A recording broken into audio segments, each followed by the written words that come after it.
Hi friends, welcome to Azhagiya Illam. இன்னைக்கு நம்ம நேந்திரம் பழம் சினமன் ரோஸ்ட் தான் பார்க்க போகிறோம். நேந்திரம் பழம் அப்படியே சாப்பிட பிடிக்காதவங்களுக்கு இந்த மாதிரி ரோஸ்ட் பண்ணி சாப்பிட்டா ரொம்ப நல்லா டேஸ்டியாக இருக்கும். நம்ம கிரில்டு பைனாப்பிள் மாதிரி தான் இதுவும். வாங்க இப்போது இதை எப்படி செய்யலாங்கிறத பார்க்கலாம். நேந்திரம் பழம் ரோஸ்ட்டுக்கு ஒரு நேந்திரம் பழம் எடுத்திருக்கேன் நான். அது கூட கொஞ்சம் பட்டை, அதுக்கப்புறம் நாட்டு சர்க்கரை எடுத்திருக்கேன். நீங்கள் ஒயிட் சுகர் வேணுனாலும் போட்டுக்கலாம். நெய் கொஞ்சம் எடுத்திருக்கோம்.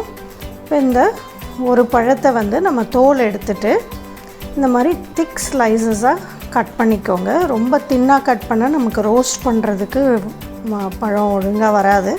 அதனால் கொஞ்சம் திக் ஸ்லைசஸாக இருந்தால் நல்லாயிருக்கும். எல்லா அதுவும் அந்த பழத்தை கட் பண்ணியாச்சு. பட்டையும் நம்ம தூள் பண்ணி எடுத்துக்கிட்டோம். இப்போ ஒரு பேன் வச்சு, கொஞ்சம் அகலமான பேன் வச்சு ஒரு அரை ஸ்பூன் கிட்ட நெய் விட்டுக்கிறேன். நெய் கொஞ்சம் கரைஞ்ச உடனே நம்ம இப்போ ஒரு பழத்தையை அதில் போட்டு நம்ம ரோஸ்ட் பண்ணி எடுக்க போகிறோம். ஸோ கட் பண்ணி வச்ச பழத்தை அதில் சேர்த்துடுங்க.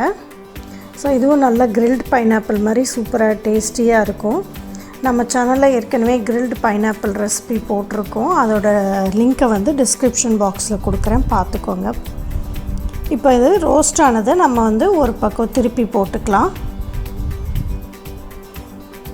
இதே மாதிரி எல்லாத்தையும் திருப்பி போட்டதுக்கப்புறம் அடுத்த பக்கமும் கொஞ்சம் நேரம் ரோஸ்ட் பண்ண விட்டுட்டு நம்ம அது மேலே பட்டைத்தூள் போட போகிறோம். உங்களுக்கு அந்த பட்டைத்தூள் ஃப்ளேவர் பிடிக்கும்னா போட்டுக்கோங்க. இல்லைன்னா அதை நீங்கள் ஸ்கிப் பண்ணிவிட்டு வெறும் நாட்டு சர்க்கரையோ இல்லை ஒயிட் சுகரோ போட்டு கூட நம்ம கேரமலைஸ் பண்ணிக்கலாம்.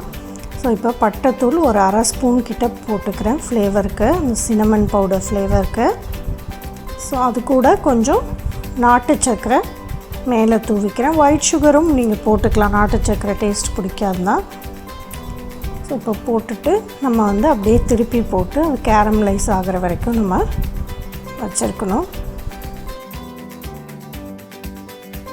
ரொம்ப ஈஸியான ஒரு டேஸ்டியான டெசர்ட் ரெசிபி இது. அவ்வளோதான், நமக்கு நல்ல ப்ரௌனிஷ் கலரில் இதுவாகிடுச்சு.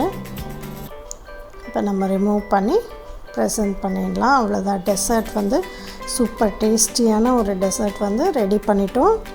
செஞ்சு பாருங்கள். நன்றி.